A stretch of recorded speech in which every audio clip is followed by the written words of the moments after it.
Praise Lord. आज हमारे लिए मनन का विषय संत यूहन्ना का सुसमाचार अध्याय 11 पर संज्ञाएं 19 से लेकर वचन। आज संत मार्था का भी त्योहार है।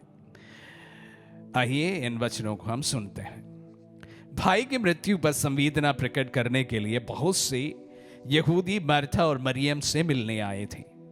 जो कि मार्था ने यह सुना कि ईसा आ रहे हैं, वह उनसे मिलने गई। मरियम घर में ही बैठी रही। मार्था ने ईसा से कहा, प्रभु यदि आप यहाँ होते तो मेरा भाई नहीं मरता, और मैं जानती हूँ कि आप अभी भी ईश्वर से जो कुछ मांगेंगे ईश्वर आपको वही प्रदान करेगा। ईसा ने उसी से कहा, तुम्हारा भाई जी उठेगा। मार्था ने उत्तर दिया, मैं जानती हूँ कि वह अंतिम दिन के पुनरुत्थान के समय जी उठेगा। ईसा ने कहा, पुनरुत्थान और जीवन मैं हूं। जो मुझ में विश्वास करता है वह मरने पर भी जीवित रहेगा, और जो मुझ में विश्वास करते हुए जीता है वह कभी नहीं मरेगा। क्या तुम इस बात पर विश्वास करती हो? उसने उत्तर दिया, हाँ प्रभु, मैं दृढ़ विश्वास करती हूं कि आप वह मसीह है, ईश्वर के पुत्र है, जो संसार में आने वाले थे। क्रिस में प्यारे भाई और बहनों, आज संत मार्था का त्योहार है, और मैं अक्सर संत मार्था के परिप्रेक्ष्य में मेरा मनन चिंतन आप सबों के साथ में किया, क्योंकि मेरी दृष्टि में मार्था और मरियम, हम हमेशा इन दोनों के बीच में एक प्रकार से इवैल्यूएशन करते हैं, दोनों को हम लोग कंपेयर करते हैं, और इस कंपैरिजन में स्वतः ही हम मरियम को ज्यादा तवज्जो देते हैं। लेकिन मेरा मन कुछ और कहता है। उसका मुख्य कारण यह है कि हम जानते हैं कि प्रभु बारंबार मार्था के घर पहुंचते हैं। अगर आप वचनों को पढ़ेंगे तो उसमें से पता चलेगा कि लाजरुस, मार्था और मरियम,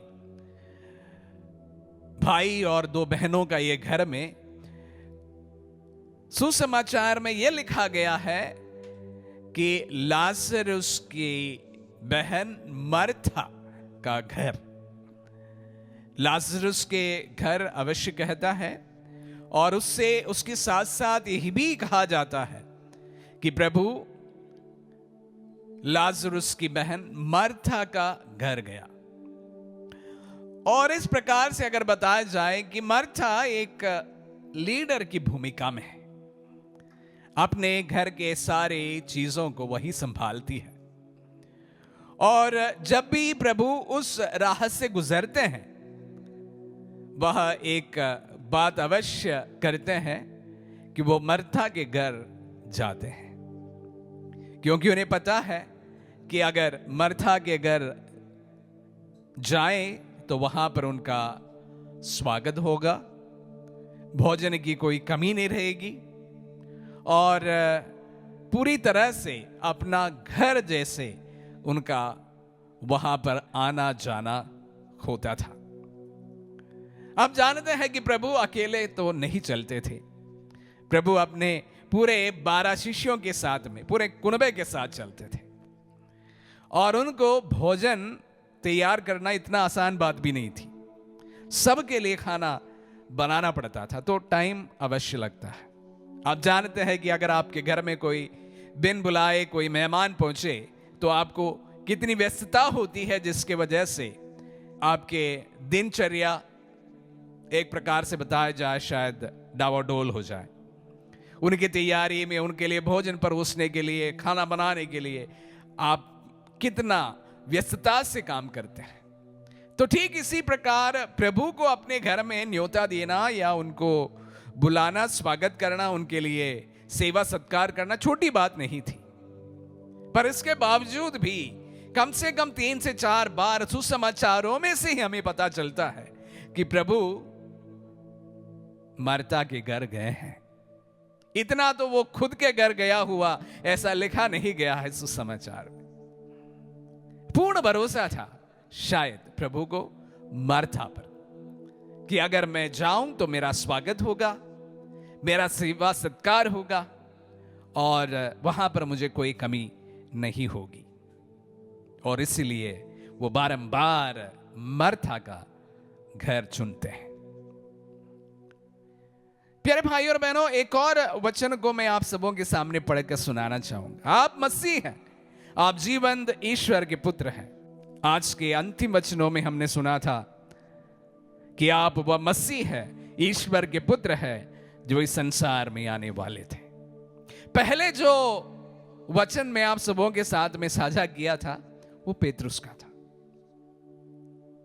और जो अंत में अभी अभी मैंने आप सबों के साथ में जो वचन साझा किया वो मार्था का था।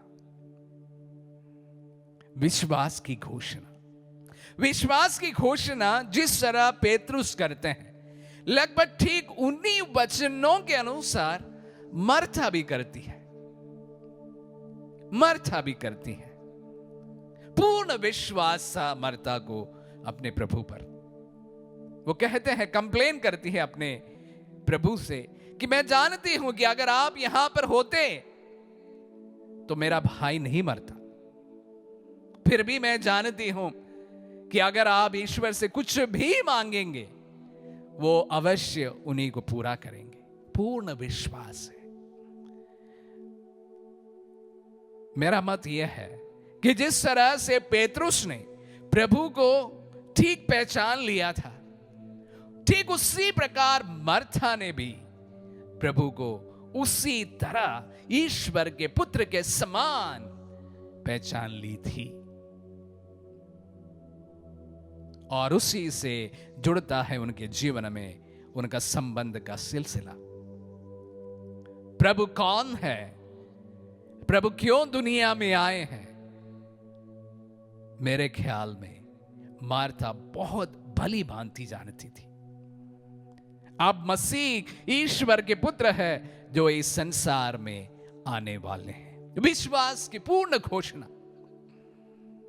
तो जब मार्था और मरियम का कंपैरिजन होता है, मुझे अक्सर मार्था का पक्ष लेना अच्छा लगता है।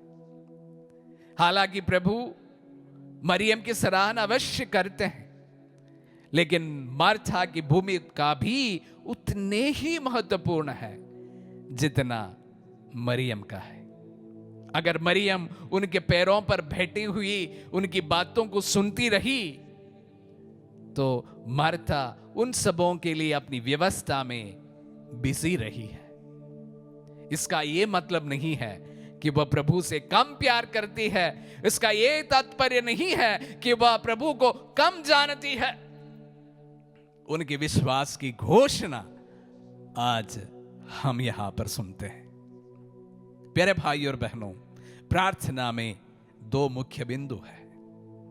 प्रभु के वचन सुनना महत्वपूर्ण चीज है, और उसी के अनुसार तत्परता से उसको जीवन में लागू करना उतना ही महत्वपूर्ण है। वचन सुनकर अपने जीवन को वहां तक सीमित करना सही नहीं रहेगा। और उसी प्रकार मैं जोड़ना चाहूंगा कि हर समय कार्य ही करते रहें, प्रभु का वचन ही नहीं सुने, यह भी सही नहीं होगा। ये दोनों का समावेश एक आध्यात्मिक जिंदगी को आगे बढ़ाता है। ये मैं अवश्य मार्था के जीवन में देखता हूं। प्रभु को ठीक पहचान लिया था, प्रभु को उतना प्यार करी थी, और उन प्यार को, उस पहचान लिया उस व्यक्ति को अपने कार्यों द्वारा वह सम्मान देती है और प्यार दिखाती है। मार्था शायद हम सबों का प्रतिरूप है जो दुनिया में जीवन जीते हैं, प्रभु को सुनने के लिए आतुर रहते हैं, उनके जीवन को हमारे जीवन में उतारने के लिए हरदम कोशिश करते हैं।